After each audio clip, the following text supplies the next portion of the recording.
जय हिंद दोस्तों। स्वागत है आपका हमारे YouTube चैनल में। आशा करते हैं आप स्वस्थ होंगे, मस्त होंगे, और स्वस्थ होंगे तो मस्त होंगे तो पढ़ ही रहे होंगे। तो जैसा कि आपने पिछले वीडियो में विद्युत धारा को पढ़ा होगा, और पढ़ा होगा तो समझ में आया ही होगा, क्योंकि इतना तो हमको अपने आप पे कॉन्फिडेंस है। समझ में अगर अच्छे से कोई पढ़ा होगा, अच्छे से समझा होगा, तो समझ में तो ज़रूर आया होगा। और नहीं आया समझ में तो जाके जरूर देखें, क्योंकि आपके विद्युत धारा का ये सबसे बोर्ड के हिसाब से विद्युत धारा आपका काफ़ी इम्पोर्टेंट चैप्टर है। बहुत ही कहने का मतलब काफ़ी इम्पोर्टेंट चैप्टर है। तो दोस्तों, आज फिर हम अपने सफ़र की ओर चलेंगे और सफ़र में जानेंगे विद्युत धारा को समझने का प्रयास करेंगे। विद्युत धारा में हमने पिछले वीडियो में प्रतिरोध को समझा था, प्रतिरोध के बाद विभवांतर को समझा था, विभवांतर के बाद तरह तरह के विद्युत धारा के नियमों को, आवेशों को जानने का प्रयास किया था।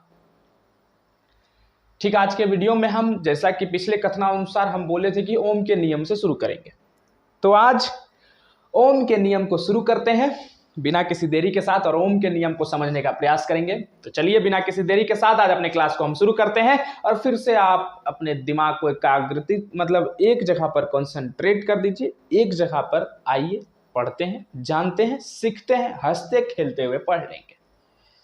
तो मुस्कुराते हुए पढ़ना है, और मुस्कुराते हुए जीना है, पढ़ना है, सब कुछ करना है। तो चलिए, बिना किसी देरी के साथ आज के अपने क्लास को हम शुरू करते हैं। कौन सा क्लास है? तो विद्युत धारा का ये दूसरा क्लास है। विद्युत धारा का ये कितना क्लास है? क्लास नंबर 2 है। और विद्युत धारा में हमने विभवांतर को, प्रतिरोध को समझा था। प्रतिरोध क्या होता है? जो करंट को आने से रोकता है। वो जीजा साली वाला कॉन्सेप्ट था हमारा। उसके बाद विभवांतर क्या? भाला वाला कॉन्सेप्ट था। तो ये सब कॉन्सेप्ट को, ये सब जो था, ये सब को समझने के लिए जाइए हमारे क्लास को जरूर देखिए। लिंक डिस्क्रिप्शन में दिया हुआ है पिछले क्लास का, जाके जरूर देखने का प्रयास करिएगा, और कुछ ना कुछ अच्छे से सीखने का प्रयास जरूर करिए, क्योंकि विद्युत धारा दूसरा जो है टोटली डिपेंडेंट किस पे? पहला चैप्टर पे। ठीक है, तो कहने का मतलब यहां पर हम इस जगह पर आ रहे हैं कि विद्युत धारा दूसरा नंबर हमें क्या कह रहा है? विद्युत धारा दूसरा पार्ट का सबसे पहला टॉपिक ओम का नियम को हम लेते हैं। तो चलिए ओम के नियम को समझते हैं। और ओम का नियम या ओम का नियम, ओम के नियम को शुरू करने से पहले ओम के बारे में हम थोड़ा सा समझने का प्रयास करेंगे। ओम के नियम को शुरू करने से पहले हम थोड़ा ओम को समझने का प्रयास करेंगे। तो 1826 में, आपको बता दें, 1826 में सर जॉर्ज साइमन ओम के नाम से एक वैज्ञानिक हुआ करते थे। कौन हुआ करते थे? तो एक वैज्ञानिक हुआ करते थे, जिन्होंने विभवांतर और विद्युत धारा के बीच में एक रिलेशन को स्थापित करना चाहा। विद्युत धारा और विभवांतर के बीच में एक रिलेशन को स्थापित करना चाहा, जिसे हम ओम का नियम कहते हैं। फिर समझने का प्रयास करिएगा मैंने क्या कहा। 1826 का समय काल चल रहा था, और जॉर्ज साइमन ओम ने ये कहा कि हम जो है विद्युत धारा और विभवांतर के बीच में एक संबंध को स्थापित करना चाहते हैं, और उस संबंध को जब हम स्थापित कर देंगे तो पूरा विश्व उसको बोलेगा ओम का नियम। और इस ओम के नियम के पीछे बच्चा इतना पागल रहता है ओम का नियम, मतलब 10th क्लास में बच्चा गया नहीं कि उससे पूछा जाता ओम्स लॉ क्या है? और कुछ नहीं है ओम्स लॉ। बस जैसे ही आप ये वीडियो देख लीजिएगा, ओम का लॉ बढ़िया से समझ में आ जाएगा। तो समझने का, पढ़ने का सलीका और तरीका होता है। 2 तरीका से पढ़ा जाता है, एक मेहनत करके, दिमाग लगा के। तो दिमाग लगा के हम लोग को पढ़ना है, जैसा कि मैंने आपको शुरू में इंट्रोडक्शन में दे दिए थे क्या करना है, कैसे करना है। तो जाके पहला वाला वीडियो भी देख लीजिएगा कि कैसे नंबर लाएंगे, तो उसी में समझ में आ जाएगा कैसे पढ़ना है। ठीक है, तो ओम का नियम। तो ओम का नियम के बारे में मैंने आपको क्या कहा कि 1826 का समय काल, और सर जॉर्ज साइमन ओम जो हुआ करते थे, मतलब पूरा नाम मैंने नहीं लिखा, वो जो थे संबंध स्थापित किए। किसके किसके बीच में? तो विभवांतर और विद्युत धारा के बीच में संबंध स्थापित किए। तो विभवांतर को किससे दर्शाते हैं बच्चा? तो विभवांतर को दर्शाते हैं V से, जिसको कहते हैं वोल्ट। और करंट को किससे दर्शाते हैं? I से दर्शाते हैं, जिसको कहते हैं एम्पियर। क्या कहते हैं? एम्पियर कहते हैं। तो इस दो के बीच में संबंध को स्थापित करने का प्रयास किसने किया? तो संबंध को स्थापित करने का प्रयास किया तो ओम बाबू ने किया। ठीक है, तो ओम बाबू को कहने का मतलब उनके ओम के नियम को हम समझेंगे। ओम का नियम का सबसे पहला पॉइंट है कि अगर चालक के सभी फैक्टर को नियतांक रख दिया जाए, मतलब कि वो ना बदले। मतलब क्या, मान लीजिए ये एक चालक है, अभी परिभाषा को मैं नहीं लिखा रहा हूं, परिभाषा को अभी नहीं लिखेंगे, पहले ओम के नियम को हम समझेंगे। अगर मान लीजिए कोई भी चालक है, चालक को अगर हीट प्रदान किया जाए, मान लीजिए कोई तार है, जैसे सपोज आप लोग के मन में चालक के मन में, आप लोग के मन में चालक के प्रति कुछ ना कुछ बनता होगा दूसरा चीज, तो चालक को भूल जाइए, एक तार को लीजिए। आपके पास तार है और उस तार में अगर हीट प्रोड्यूस हो या ताप दिया जाए बाहर से, क्या दिया जाए, ताप बाहर से दिया जाए, तो बाहर से ताप मतलब हीट देने पर क्या होगा, हीट देने पर क्या होगा, तार का क्वथनांक या गलनांक बढ़ने या घटने लगेगा, जिससे प्रतिरोध या तो बढ़ जाएगा, प्रतिरोध क्या होगा, बढ़ जाएगा। तो जब प्रतिरोध बढ़ेगा तो करंट को आने देगा क्या। अब मान लीजिए कि 5 गो आदमी है, वहां 15 गो आदमी गेट छेक के रखा हुआ है। अब 5 गो आदमी जा रहा है, 15 आदमी गेट छेक के रखा हुआ है, तो आदमी को जाने देगा 5 गो आदमी को क्या, तो नहीं जाने देगा। तो उसी प्रकार प्रतिरोध ज्यादा बढ़ जाता है क्या, हीट के बढ़ने से। सबसे पहला पॉइंट, इसका मतलब ओम का नियम बोलता है कि हीट को हम कांस्टेंट, हीट ना बदल रहा है, हीट ना बढ़ रहा है ना घट रहा है, तो मतलब हीट को हम, ताप को हम नियतांक रख रहे हैं। अब दूसरा पॉइंट, लंबाई। अगर हम इस चालक का मतलब तार का लंबाई को बढ़ाएंगे, मान लीजिए कि इतना छोटा आपके पास तार है, छोटा सा तार है, इस छोटे से तार में ज्यादा प्रतिरोध होगा कि बड़े से तार में ज्यादा प्रतिरोध होगा। मान लीजिए इसका प्रतिरोध तो इतना ही दूर होगा, अब इसका प्रतिरोध देखिए तो कितना दूर होगा, इतना दूर, इतना दूर, मतलब हर एक इतना बड़ा प्रतिरोध हो जाएगा। तो जितना ज्यादा बड़ा तार उतना ज्यादा प्रतिरोध उत्पन्न होगा।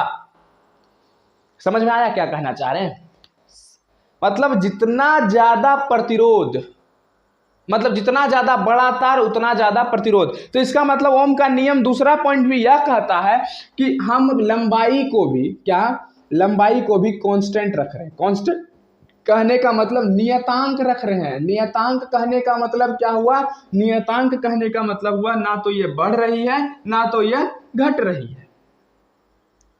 लंबाई को हम नियतांक रखें, हम ताप को नियतांक रखें, हम हर एक चीज को नियतांक रख रहे हैं। मतलब ना तो उसको कोई फैक्टर, मतलब कोई भी चीज उसको प्रभाव नहीं डाल पा रहा है, हम उसको एक वैक्यूम में रख दिए, तब हम ओम का नियम को देखते हैं। वैक्यूम मतलब नियतांक में रख दिए, ऐसा जगह जहां पर ना ताप लगे ना हीट, ना ताप लगे ना लंबाई बढ़े ना घटे, ना एरिया उसका तार का बढ़े घटे, उस जगह पर हम इस तार को रख लिए। तो उस जगह पर इसका परिभाषा क्या बनता है, उस जगह पर इसका परिभाषा यह बनेगा कि किसी भी चालक को अगर नियतांक पे रखने पर या रख दिया जाए, तो उसके बीच का जो प्रतिरोध होगा वो विभवांतर के और विद्युत धारा के समानुपात होगा। कहने का मतलब क्या हुआ, कहने का मतलब ये हुआ, फिर से समझने का प्रयास करिएगा। कहने का मतलब ये हुआ कि अगर, फिर से देखिए मैं लिखता हूं यहां पर, अगर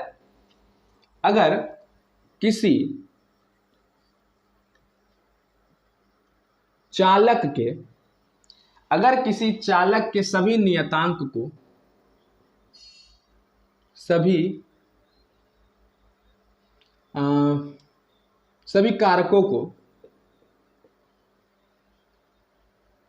कारकों को नियतांक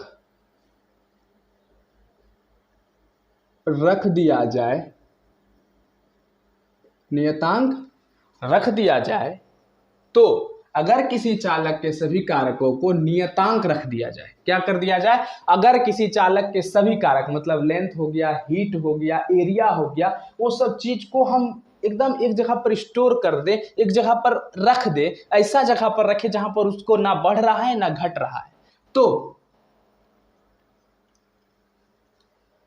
उस चालक के सिरों पर उत्पन्न प्रतिरोध, क्या उत्पन्न प्रतिरोध, उत्पन्न प्रतिरोध उसके विभव अंतर और विद्युत धारा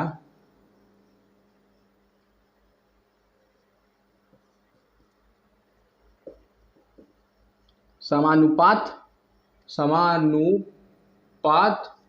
होगा। क्या होगा? समानुपात होगा। कहने का मतलब फिर से समझिए, मान लीजिए ये कोई चालक है, चालक की ना तो लंबाई घट रही है, ना तो ताप बढ़ रहा है, ना तो एरिया बढ़ रहा है, ना तो एरिया घट रहा है। ठीक है, ना तो एरिया बढ़ रहा है ना तो एरिया घट रहा है, तो उसके दोनों सिरों पर जो प्रतिरोध उत्पन्न होगा वो प्रतिरोध विभव अंतर और विद्युत धारा के समानुपात होगा। मतलब क्या हुआ? मतलब ये हुआ कि भी जो होगा वो समानुपात होगा किसका? आई का। भी किसका समानुपात होगा? भी समानुपात होगा आई का, मतलब विभव अंतर जो है विद्युत धारा का समानुपात होगा। ठीक है, अब इस समानुपात को हटाने के लिए हम एक नियतांक का उपयोग करते हैं, कांस्टेंट का उपयोग करते हैं, जिसको हम आर कहते हैं। आर का मतलब क्या होता है आप लोग पहले से जानते हैं, इसको कहते हैं हम रेजिस्टेंस। क्या कहते हैं? रेजिस्टेंस। और यही है ओम्स का नियम, V बराबर आई आर। V बराबर आई आर कहने का मतलब क्या हुआ कि अगर किसी भी चालक के दोनों सिरों पर अगर हम बात करें तो उत्पन्न प्रतिरोध क्या होता है? विभवांतर के समानुपात जो विद्युत धारा होती है वही होती है ओम का नियम। मतलब अगर किसी चालक के सभी कारकों को नियतांक या नियतांक में रख दिया जाए तो उस चालक के सिरों पर उत्पन्न प्रतिरोध उसके विभवांतर और विद्युत धारा के समानुपात होगा। मतलब V डायरेक्टली प्रोपोर्शनल V समानुपात होगा I का। V बराबर आई आर, तो V बराबर V is equal to I R. ये हमारा क्या हो गया? ये हमारा ओम का नियम हो गया। ये हमारा क्या हो गया? ओम का नियम हो गया। कोई बड़ा चीज थोड़ी है ओम का नियम, जिसमें I क्या है हमारा? I हमारा विद्युत धारा है, R हमारा क्या है? रेजिस्टेंस है, V हमारा क्या है? विभवांतर है, R हमारा प्रतिरोध है। तो कोई चीज बड़ा या छोटा नहीं है, एकदम शॉर्ट चीज है। ठीक है, अब बात आती है इसके बाद हम क्या समझेंगे? इसके बाद हम थोड़े से लंबाई को घटाएंगे तो चौड़ाई को, एरिया को घटाएंगे। तो इससे पहले हम एक चीज को समझते हैं, उसको कहते हैं प्रतिरोधकता। क्या कहते हैं? प्रतिरोधकता किसको कहते हैं? ठीक है, तो प्रतिरोधकता किसको कहते हैं इस चीज को समझते हैं। तो पहले आप इसको लिख लीजिए, लिखने के बाद हम आगे चलते हैं, इसको मिटाते हैं, उसके बाद आगे चलने का प्रयास करते हैं। हाँ, तो अब हम चलिए चलते हैं किसके ऊपर? तो प्रतिरोधकता को समझते हैं। प्रतिरोधकता क्या होता है? एक होता है प्रतिरोध और एक होता है प्रतिरोधकता। प्रतिरोधकता, तो प्रतिरोधकता कुछ नहीं, प्रतिरोधकता प्रतिरोध का गुण होता है। प्रतिरोध के गुण को दिखाने वाले धातु को, प्रतिरोध के गुण जो होता है वो प्रतिरोधकता होता है, धातु नहीं कह सकते इसको। ठीक है, इस चीज को डिलीट करिएगा अपने दिमाग से। कहने का मतलब ये हुआ कि प्रतिरोध कहते हैं किसको? प्रतिरोधकता प्रतिरोध किसको कहते हैं? जो किसको रोके? जो करंट को रोके, जो विद्युत धारा को आने ना दे, उसको प्रतिरोध कहते हैं। अब प्रतिरोध का जो गुण होता है, जैसे नहीं बोलते हैं कि ये बहुत, मतलब ये लड़का है, तो लड़का क्या हो गया? लड़का प्रतिरोध है। लड़का क्या है? प्रतिरोध है। और सुंदर लड़का है तो वो क्या कहलाएगा? वो प्रतिरोधकता कहलाएगा। क्या कहलाएगा? प्रतिरोधकता कहलाएगा। समझ में आया कि नहीं आया? आया ही होगा। तो मतलब प्रतिरोधकता क्या कहते हैं? प्रतिरोधकता प्रतिरोध का वह गुण जो बताए कि प्रतिरोध में कितना दम है। कितना दम है? दम है मतलब थोड़ा सा ये ठेठ भाषा में हम लोग उपयोग किए हैं। ठेठ भाषा का उपयोग नहीं करना, मतलब शक्ति को, प्रतिरोध की शक्ति को जो बताए, प्रतिरोध का वह गुण जो प्रतिरोध की शक्ति को बताए, वो प्रतिरोधकता कहलाती है। क्या कहलाती है? प्रतिरोधकता कहलाती है। इसको हम डिनोट करते हैं रो से। किससे डिनोट करते हैं? रो से डिनोट करते हैं, इस प्रकार से कुछ। ठीक है,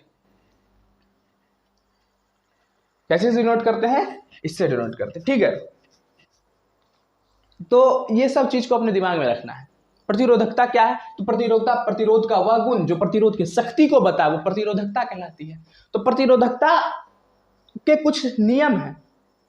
प्रतिरोधकता के नियम क्या है कि अगर प्रतिरोधकता मतलब प्रतिरोधकता जो होती है, सबसे पहली चीज प्रतिरोधकता जो होती है वो लंबाई के समानुपात होती है। क्या होती है? लंबाई के समानुपात होती है। मतलब अगर लंबाई बढ़ेगी तो प्रतिरोधकता बढ़ेगी। जैसे कि प्रतिरोध की बात करते हैं हम, प्रतिरोध का भी अगर हम बात करें तो लंबाई बढ़ाते हैं तो प्रतिरोध बढ़ता है कि नहीं बढ़ता है? तो प्रतिरोधकता तो उसका गुण है भाई, उसका गुण है। अब एक चीज बात यहां पर यह आएगी कि प्रतिरोधकता अगर बढ़ेगी, मतलब प्रतिरोधकता व्यतिक्रमानुपात होता है उसके एरिया का। किसके एरिया का? तो प्रतिरोध के किसी चालक के एरिया का, किसी चालक के क्षेत्रफल का व्यतिक्रमानुपात क्या होता है? प्रतिरोधकता होती। मतलब एरिया बढ़ेगा तो मतलब एरिया बढ़ेगा तो प्रतिरोधकता घटेगा, अगर एरिया घटेगा तो प्रतिरोधकता क्या होगा? बढ़ेगा। एरिया घटा प्रतिरोधकता बढ़ा, प्रतिरोधकता घटा तो प्रतिरोधकता एरिया बढ़ेगा। तो कहने का मतलब यही हुआ कि लेंथ बढ़ा तो प्रतिरोधकता बढ़ा, प्रतिरोधकता बढ़ा तो लेंथ बढ़ा। सिंपल बात। अब इसको अगर हम मिला के टोटल लिखे तो इससे हम लिख सकते हैं L/A, लिख सकते हैं ना, कोई बड़ा चीज है।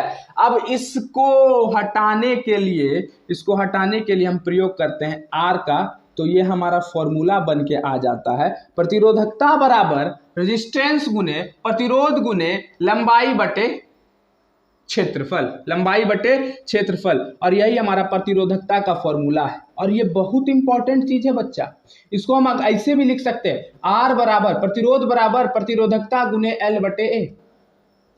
इस फॉर्मूले को भी आप नोट डाउन कर लीजिए, इस फॉर्मूले को भी आप नोट डाउन कर लीजिए। ये हमारा बहुत इंपॉर्टेंट फॉर्मूला है बच्चा, इसी से हम सीखेंगे, इसी से हम जानने का प्रयास करेंगे किसी चीज को। प्रतिरोधकता क्या होता है? प्रतिरोध का वह गुण जो बताए कि प्रतिरोध में कितना शक्ति है, वो प्रतिरोधकता कहलाती है। प्रतिरोधकता को हम रो से दर्शाते हैं, तो रो बराबर रो जो होता है समानुपात होता है लंबाई का, व्यतिक्रमानुपात किसका होता है? क्षेत्रफल का। तो दोनों को अगर मिलाएं तो L/A हो जाएगा, समानुपात L का, व्यतिक्रमानुपात A का। दिक्कत यहां तक नहीं। अब इस समानुपात के नियम को हटाकर इज इक्वल टू बराबर के नियम में लाएंगे तो एक नियतांक का हम प्रयोग करते हैं जिसको हम प्रतिरोध कहते हैं। तो प्रतिरोधकता बराबर प्रतिरोध गुने लंबाई बटे क्षेत्रफल, या तो प्रतिरोध बराबर प्रतिरोधकता गुने लंबाई बटे क्षेत्रफल। बड़ा चीज है? नई चीज है। अब इससे सवाल क्या बनता है ये चीज हमको समझना है, इससे सवाल क्या बनता है ये चीज हमें समझना है। तो इसे आप जल्दी से अपने कॉपी में नोट डाउन करिए, फिर हम आगे चलते हैं, समझते हैं एक एक चीज को। जैसा कि मैंने आपको बताया कि हद तक समझाएंगे एक एक चीज को, जब तक डीप में कॉन्सेप्ट का अध्ययन नहीं करेंगे तब तक इसको छोड़ेंगे नहीं।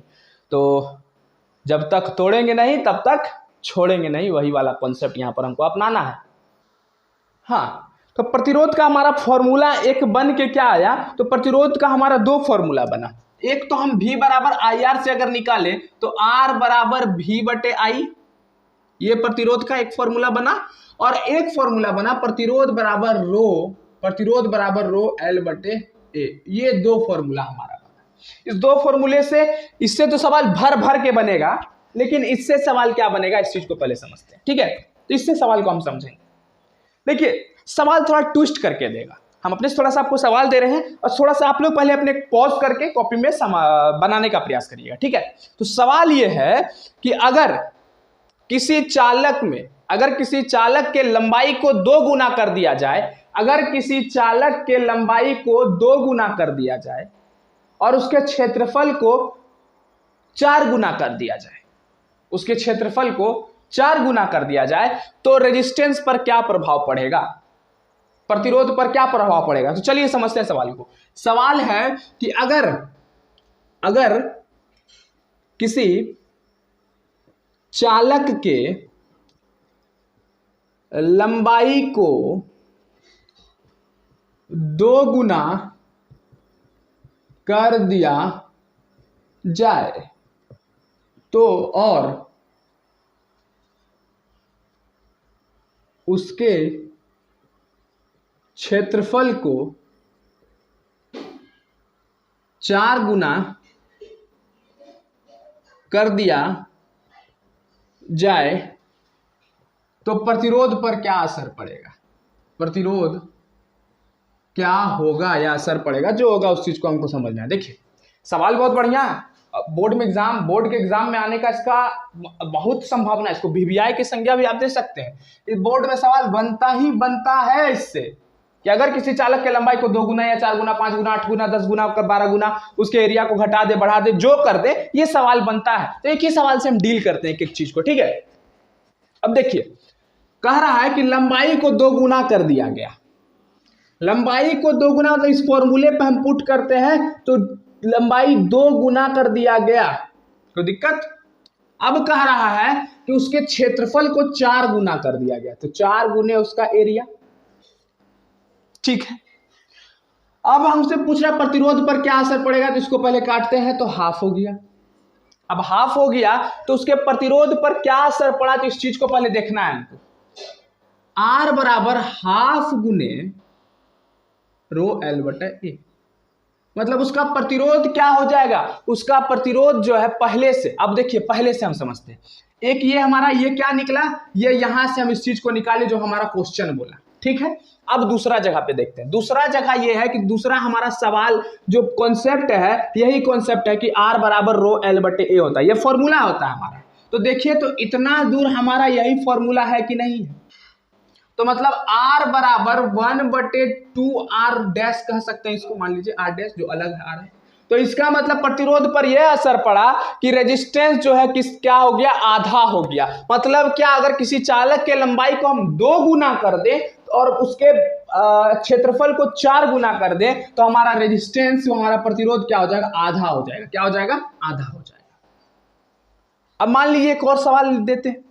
अगर कहा जाए कि अगर लंबाई 4 गुना हो जाए, क्या हो जाए, लंबाई 4 गुना और चौड़ाई 2 गुना हो जाए, लंबाई 4 गुना और चौड़ाई 2 गुना हो जाए। तो सवाल को देखिए, लंबाई 4 गुना और चौड़ाई 2 गुना, लंबाई 4 गुना चौड़ाई 2 गुना, तो हम ऐसे लिख सकते हैं आर बराबर रो 4 गुने एल बटे 4 गुने एल बटे 2 गुने एरिया। तो 2 से 2 काट देंगे, बचा 2, तो आर बराबर 2 रो एल बटे ए। और ये वाला फॉर्मूला जो है हमारा क्या है, ये वाला फॉर्मूला हमारा आर का फॉर्मूला है। किसका फॉर्मूला है, आर डैश का फॉर्मूला है। तो आर बराबर 2 आर डैश, तो इसका मतलब क्या हुआ, हमारा जो प्रतिरोध हो जाएगा 2 गुना बढ़ जाएगा। 2 गुना क्या होगा, बढ़ जाएगा। यहाँ पर 2 घट जा रहा है। तो मतलब अगर हम किसी भी चीज को बढ़ाएंगे घटाएंगे तो वो टोटली डिपेंड इसके फॉर्मूला पर करता है, किस प्रकार से बढ़ रहा है किस प्रकार से घट रहा है। इस चीज को हमको समझना है, ठीक है। तो आशा करते हैं आपको ये वाला कॉन्सेप्ट भी समझ में आया होगा, ये वाला कॉन्सेप्ट भी आपको समझ में आया होगा। अब आगे चलते हैं।